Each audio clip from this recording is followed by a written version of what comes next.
रात का सन्नाटा था। महल की बुलंद दीवारों पर मिसालें जल रही थीं और मिस्र का बादशाह फिरौन तख्त पर बैठा गुरूर से कह रहा था, मैं ही तुम्हारा सबसे बड़ा रब हूं।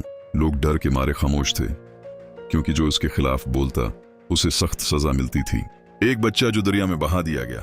इसी जमाने में एक पेशगोई हुई कि बनी इसराइल में एक बच्चा पैदा होगा जो फिरौन की हुकूमत खत्म कर देगा।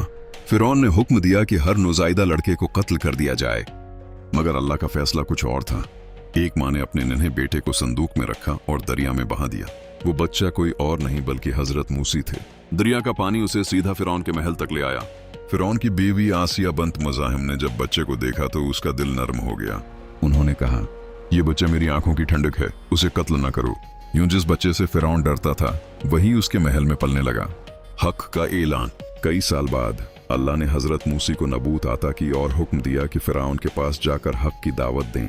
हजरत मूसी अपने भाई हजरत हारून के साथ दरबार में पहुंचे और फरमाया, मैं रब्बुल आलमीन का रसूल हूं, बनी इसराइल को आजाद कर दो। फिरौन हंसने लगा। उसने कहा, अगर तुम सच्चे हो तो कोई निशानी दिखाओ। अल्लाह के हुक्म से हजरत मूसी ने अपना ऐसा जमीन पर फेंका।